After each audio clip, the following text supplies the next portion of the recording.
Olá, caríssimos, como vão? Hoje nós vamos estudar o período da Idade Média. Vai ser a aula de hoje. Aliás, a Alta Idade Média, mas aí daqui a pouco chegamos às especificações. Antes de mais nada, é necessário que a gente tenha em mente que Idade Média já é complicado só pelo nome. Quem de nós não ouviu falar da expressão algo medieval, atraso feudal, coisa do tempo da Idade Média? Muitos. A Idade Média adquiriu ao longo do tempo uma conotação pejorativa, algo negativo. Um período que se caracterizaria somente pelo atraso. Um período em que a humanidade estagnou. A Idade das Trevas, como é também conhecida, a Noite dos 1000 anos, onde o trabalhador seria subjugado, né? O servo estaria nas mãos do senhor feudal e todo o pensamento da época estaria nas mãos, controlado pela igreja. Olha, não é bem assim. A Idade Média não foi tão terrível como parece, ou como o nosso senso comum diz. O período da Idade Média é um período histórico como qualquer um outro. Não foi o melhor tempo da humanidade, mas nem muito menos o pior tempo. A ideia negativa da Idade Média ocorreu lá no Renascimento. Quando vocês estudarem o Renascimento, vocês vão ver que no Renascimento se valoriza a ideia de um novo homem, o antropocentrismo. No Renascimento, vocês vão ver, tem a influência de Grécia, de Roma. Valorizaram a antiguidade clássica, em detrimento da Idade Média. O período anterior aos renascentistas foi visto como um período de atraso. Por quê? Porque ele não estava pautado nos valores dos gregos e dos romanos. Portanto, a Idade Média, o período medieval, não foi trevas coisíssima nenhuma. Foi um período normal, como qualquer outro, nem bom, nem ruim. Apenas um período histórico. E é isso que nós vamos ver hoje. A cronologia a respeito da Idade Média nos coloca algo muito simples. A divisão em dois tempos, cada um deles com características específicas. O primeiro deles seria a Alta Idade Média, do século V até o século X. O segundo seria a Baixa Idade Média, do século XI até o século XV. A Alta Idade Média seria um momento que começaria desde a crise do Império Romano até a quase formação do feudalismo. Em resumo, a Alta Idade Média é quando o tal do feudalismo, que nós vamos ver depois, em outra aula, o tal do feudalismo se forma. Já a Baixa Idade Média é o feudalismo, a sociedade feudal em seu máximo, em seu apogeu. E, ao mesmo tempo, ao final do período, lá no século XIV, o feudalismo em sua decadência e queda. O nome, agora com curiosidade, mas é bom entender. O nome Alta e Baixa Idade Média vem de acordo como se fosse um rio. Como assim? É o seguinte, ó, o rio nasce no alto da montanha e a sua foz é lá embaixo, lá junto ao mar. O alto da montanha, o início, a Alta Idade Média. O baixo, sua foz, fim, Baixa Idade Média. É assim que se pensa o período. Bem, sobre o período da Idade Média, é necessário entender as suas origens. É por isso que a aula de hoje vai ser dedicada ao primeiro período dela, o período da Alta Idade Média. O período da Alta Idade Média teria como início oficial a queda do Império Romano. Agora, para entender isso, é necessário voltar ao contexto romano e ver que a invasão dos bárbaros invadindo aquele território foi algo que veio como consequência de uma crise maior, a crise do século III. Podemos traçar como características da crise do século III, exército cada vez mais bárbaro. Isto é, o exército era uma instituição que, durante o Império Romano, gozava de um grande privilégio. Estar no exército é ter um respeito. Quem estava no exército era o cidadão de Roma. As legiões romanas venciam as batalhas. Roma chegava ao seu apogeu. Com a crise do século III, o exército já não é mais o mesmo. Agora, dentro das fileiras do próprio exército estão os bárbaros, isto é, aqueles que não são romanos, aqueles que vivem fora do território romano. Os bárbaros vão ser incorporados ao exército. E essa instituição, que antes tinha um grande respeito, que antes possuía uma grande admiração de todos, vai ser cada vez mais ocupado por membros que antes eram combatidos, os bárbaros, e vai cada vez mais mostrar sua decadência. Se o exército romano, símbolo da expansão e do apogeu romano, entra em decadência, é sinal que Roma não está mais na mesma. Outra característica da crise do século III é a crise do escravismo ou a falta de mão de obra.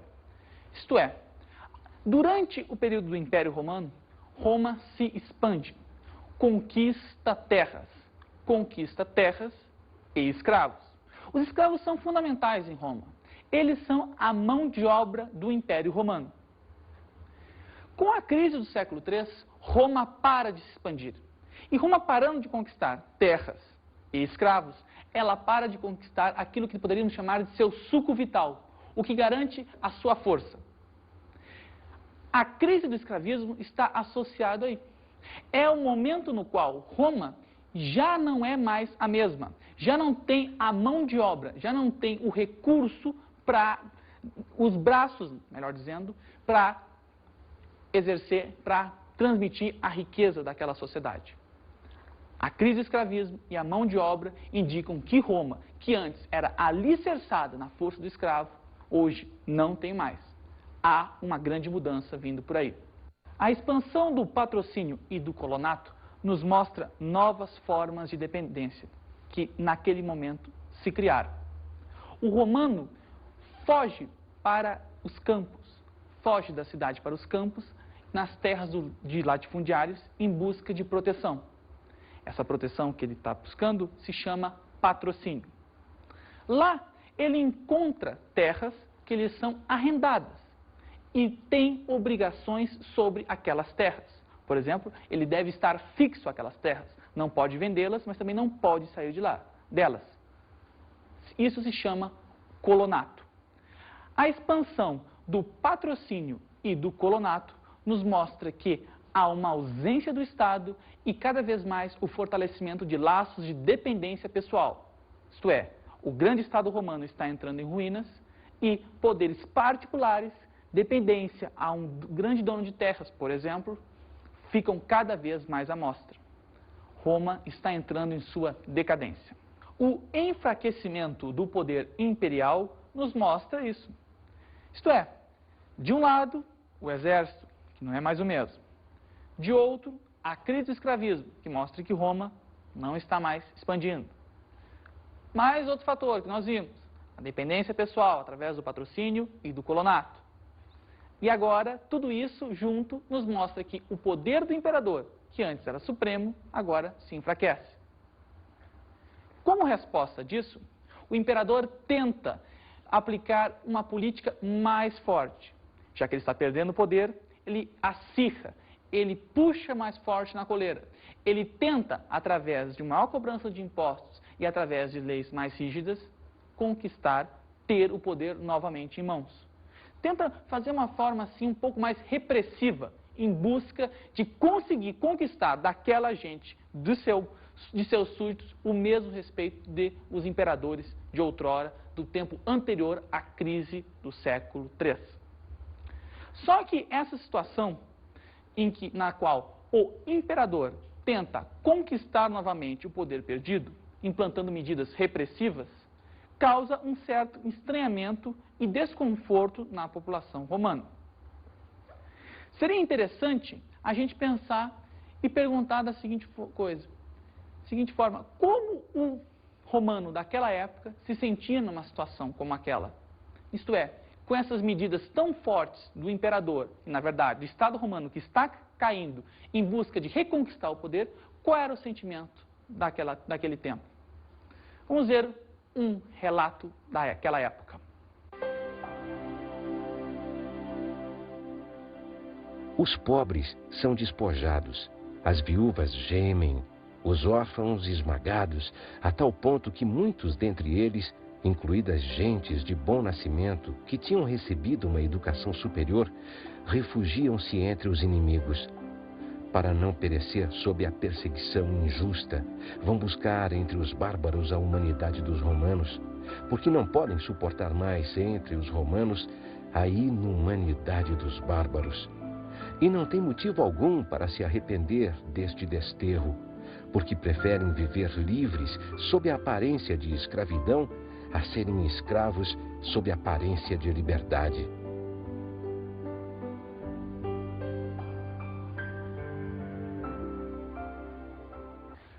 O testemunho que nós vimos de um homem que viveu aquela época nos mostra que aquelas pessoas viviam em um regime repressivo.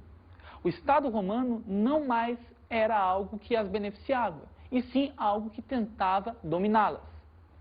Isso nos faz entender que houve uma grande fraqueza interna e nos faz entender também que essa fraqueza interna foi responsável pela invasão dos bárbaros e a queda do Império Romano em 476 d.C. Isto é, os bárbaros, os povos que viviam na fronteira do Império Romano, invadem o território de Roma, tomam o poder, mas isso é menos mérito dos bárbaros, mas mais mérito de uma fraqueza interna romana. Não há uma pressão de fora. As estruturas internas estão ruindo. A invasão dos bárbaros. O último tópico que nos faz compreender o que significa a crise do século III, a consequência máxima da crise do século III, nos mostra que, mais do que uma invasão externa, houve uma fraqueza interna que determinou o fim de Roma. O começo da Idade Média pode ser visto numa data oficial como o tempo das invasões bárbaras do Império Romano. Aquelas invasões vão determinar o fim oficial do Estado romano e o início do período medieval. Só que aquela data não explica todas as características que a Idade Média vai possuir. Características diferentes do período romano. Características que vão formar uma sociedade nova, como nunca se viu antes. Na verdade, se a gente prestar atenção, a gente vai ver que as características da Idade Média, elas não vão surgir de uma hora para outra. Elas são consequência de um processo que vai acontecer durante o período que a gente chama mesmo de Alta Idade Média, durante o período da própria Idade Média. Essas características são basicamente três influências marcantes que vão se dar vão se constituir, se misturar entre os séculos V e VIII. No primeiro momento, nós temos a influência romana, isto é, os medievais, com a queda do Império Romano, não renegaram aquele império que aconteceu antes, não, de forma alguma. Os medievais o valorizavam. Algumas características do Império Romano ficaram. Por exemplo, o Império Romano tinha grandes latifúndios, as vilae romanas. Bem, as vilae, esses grandes latifúndios, uma espécie de fazenda, vamos dizer assim, vai ser aquilo que no período posterior à Idade Média vai ser conhecido como senhorio, ou que alguns falam como feudo. E, portanto, Roma também influiu naquilo que vai ser a Idade Média. Uma outra influência da Idade Média vai ser a influência dos bárbaros. Os povos bárbaros, com seus costumes, ao invadirem a Europa de domínio romano, vão trazer novas concepções que vão ser fundamentais na Idade Média. Um exemplo disso é o comitatus. O comitatus é o nome dado ao juramento de fidelidade feito entre os chefes guerreiros e os seus guerreiros subordinados, uma espécie de soldados. Como é que acontecia? Quando os bárbaros iam à guerra, selavam esse juramento que ficava estabelecido da seguinte forma. O chefe guerreiro prometia aos seus soldados fidelidade e, se eles fossem fiéis, ganhariam despojos na guerra, pilhagem, o produto de pilhagens, por exemplo, iria para esses soldados. E, de outro lado, os soldados, para terem essa recompensa, deveriam ser fiéis ao chefe guerreiro, isto é, lutar até a morte. O comitatus vai ser aquilo que, na Idade Média, vai ficar conhecido como o pacto feudo-vassálico. E uma terceira influência foi a influência do cristianismo, a matriz cristã que vai ser fundamental na Idade Média. O cristianismo vai ser responsável por fazer com que essas características romanas entrem em fusão com as características bárbaras. Vai ser aquilo que vai conseguir unir dois polos tão distintos que durante toda a antiguidade ficaram separados. Entendeu? Bárbaros e romanos, durante todo o período antigo, não entravam em contato. Os romanos achavam um absurdo o contato com os bárbaros. A Idade Média é um período tão diferente que essas culturas que têm matrizes, características próprias, vão conseguir formar uma sociedade em conjunto e o cristianismo vai ser fundamental nessa união. Os impérios medievais da Alta Idade Média. Ela está dividida em basicamente dois grandes períodos. O primeiro período é o período que nós vimos, é o período da formação da Idade Média, da influência entre aquelas três matrizes, a matriz romana, a matriz bárbara, a matriz cristã. Aquilo que vai dar, digamos, a liga, a cola que vai caracterizar toda a Idade Média. Agora, no período da Alta Idade Média, a partir do século VI, VII, nós temos aí a consolidação de três grandes impérios medievais. Na Europa, o Império Carolíngio. Fora da Europa, mas fazendo uma ponte entre Oriente e Ocidente, o Império Bizantino. E fora do Ocidente, o Império Islâmico, em sua gigantesca proporção. Na verdade, esses três impérios nos servem para refletir a respeito de como nós enxergamos aquele tempo. Muito se estuda, por exemplo, a respeito do Império Carolíngio. Nós veremos logo a seguir.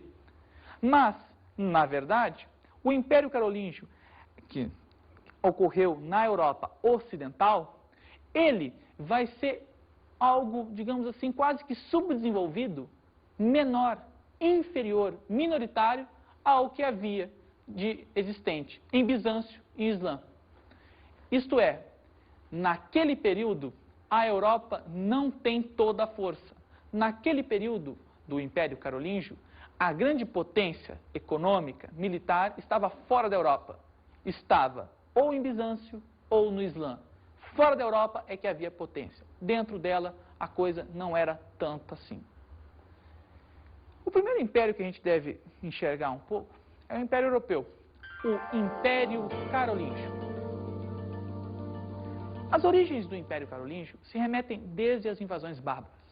Quando os bárbaros invadiram a Europa, eles fixaram por lá e formaram reinos.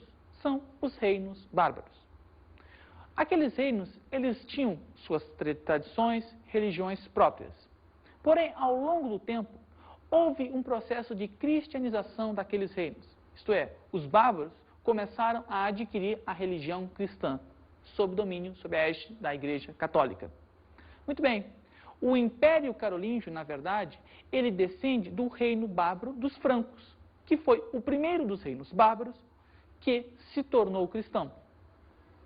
Essa cristianização foi fundamental na constituição de um novo poder na Europa, que só foi consolidado lá, no Império Carolíngio, com a grande figura, o Carlos Magno. Por acaso, você sabe quem é Carlos Magno?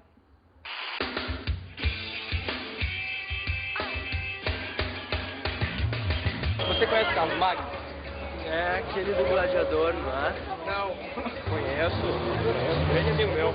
Ele foi um grande conquistador, ambicioso e, pô, de algum lugar tem na minha mente que suspeitas que ele era homossexual, mas nada certo. O cara era grande, velho. Se o nome dele está na história, fica alguma coisa assim. Ele fez grandes conquistas no Egito, foi um grande imperador, realmente. Eu não sei muito mais, sim. Eu sei que ele soltava uns leões atrás dos caras, eles quando naquele negócio lá, estádio. Eu acho que é, né? É, então, acho que é isso aí. Só sei que ele foi imperador e que ele era filho do Pepino o Breve. Na verdade, Carlos Magno foi o grande governante do Império Carolíngio. Ele foi coroado como o imperador dos romanos. Sim, o Império Carolíngio era algo tão inédito na Europa, uma Europa de descentralização política, que a sua estrutura lembrava um novo Império Romano, como se fosse a volta do Império Romano, a volta daquele tempo que os medievais não mais viveram. O certo é que as estruturas do Império Carolíngio foram muito fortes enquanto Carlos Magno esteve vivo. Com a sua morte, o seu filho assume e os seus netos, tempos depois, acabam com o território, partilham entre eles. O certo é que o Império Carolíngio vai acabar mesmo com essa partilha, que seria a partilha de Verdun, mas o importante é que naquele período de uma Europa que estava se consolidando como centralizada, ela vai sofrer a invasão de outros povos. Invasão de outros povos que não os bárbaros. São os vikings que invadem e desestruturam todo aquele povo. Os vikings são povos do norte que, ao invadir a Europa com toda a força, vão provocar total colapso. É como se fosse uma nova invasão dos bárbaros. Agora, ao invés do Império Romano ter caído, é o Império Carolíngio. Assista agora um pouco de um filme a respeito dos vikings chamado Erik o Viking.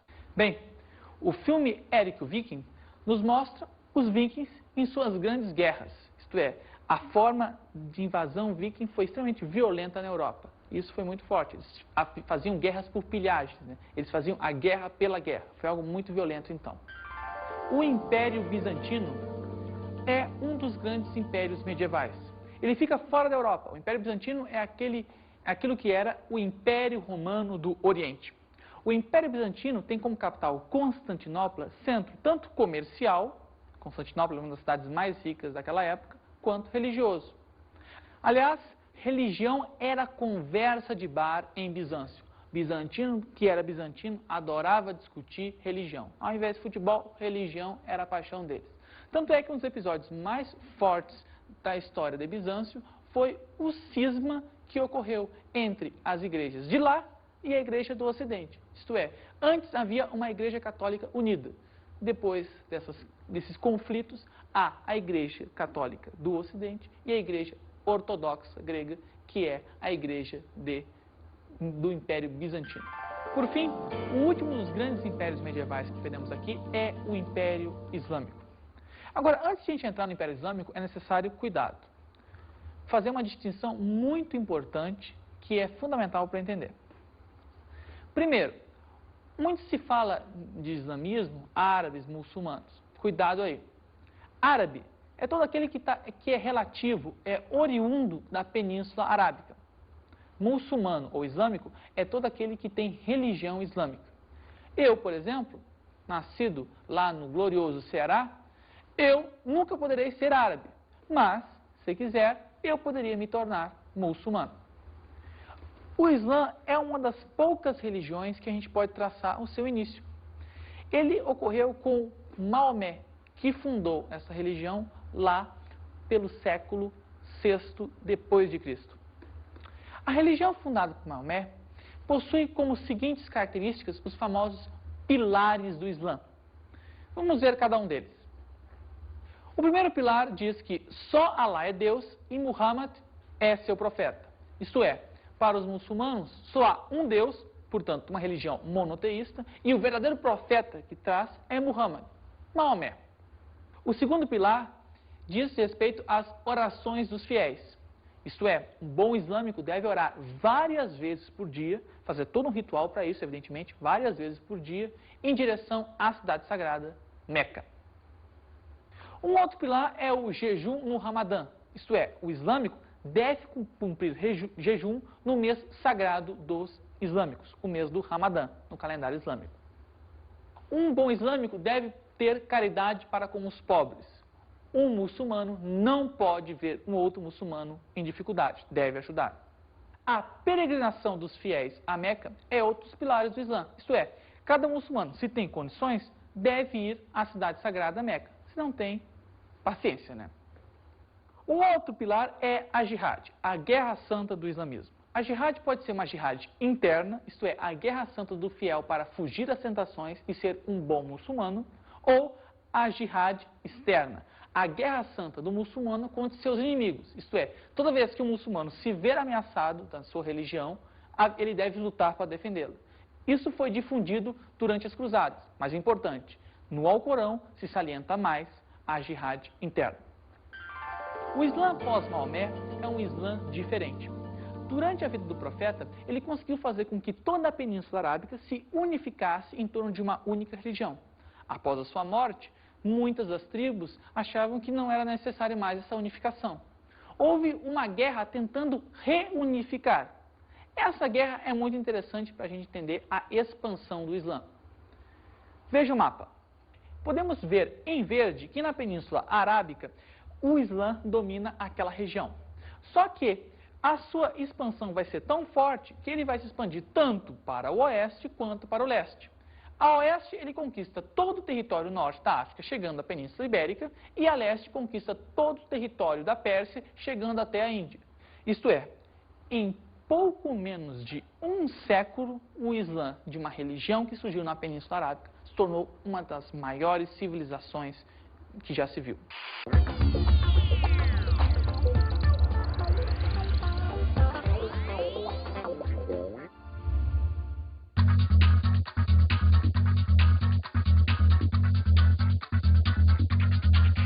Bem, as dicas de estudo hoje giram em torno de 2 filmes e uma reflexão. O primeiro filme é O Gladiador, que mostra o período final do Império Romano. Uma reconstituição interessante, embora nós devemos olhar com cuidado a questão da liberdade que aparece lá. Dê uma olhada. O outro é Erik o Viking, uma comédia, que mostra os vikings. Algo muito interessante para entender aquele povo que foi muito forte no período da Alta Idade Média. Agora, uma reflexão interessante para a gente pensar é, primeiro, a diferença entre árabe e muçulmano, algo fundamental para não confundir alhos com bugalhos. E segundo, pensar que no período da Alta Idade Média, apesar dos impérios medievais, a Europa, que a gente sempre estuda como a motivadora das grandes navegações, a Europa do imperialismo, era inferior a Bizâncio e a Islã, civilizações extra-europeias. Bem, pessoal, por hoje é só, e depois a gente se vê em outros caminhos do mundinho medieval. Grande abraço!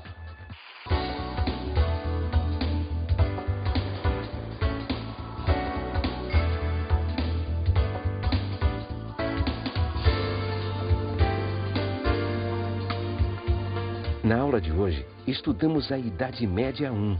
O período da Alta Idade Média, século V a X, o período da formação do feudalismo. Falamos da antiguidade ao feudalismo. Passagem que ocorre a partir da crise do século III, a crise da queda do Império Romano. Vimos os impérios medievais da Alta Idade Média. Impérios carolíngio, bizantino e muçulmano. Carolíngio, primeira tentativa de centralização na Europa desde o Império Romano. Bizantino, o que correspondeu ao Império Romano do Oriente, mas que com as invasões bárbaras não caiu, cai o Império Romano do Ocidente. O Império Islâmico, da religião muçulmana. O Império Islâmico, uma das maiores forças que o mundo já viu, que em pouco tempo domina boa parte das terras. Bons estudos!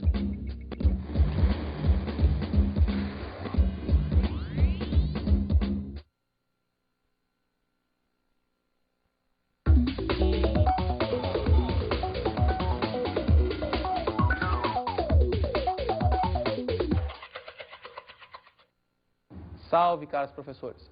Os meus pitacos da aula de hoje, sobre a Alta Idade Média, vão ser relativos ao que aconteceu lá e o que acontece nos dias de hoje. Ao que aconteceu naquele período, é necessário fazer um paralelo, uma ponte entre a Alta Idade Média e a crise do século III. E também ver as consequências da Alta Idade Média na questão dos 3 grandes impérios medievais. O Império Carolíngio, o Islâmico e o Bizantino. Agora, com relação aos dias de hoje, seria interessante, primeiro, mostrar ao aluno a diferença entre árabe e muçulmano e as semelhanças entre judaísmo, cristianismo e islamismo. Afinal de contas, o Deus de ambas é o mesmo, só que as tradições são diferentes. No mais é isso, grande abraço e até!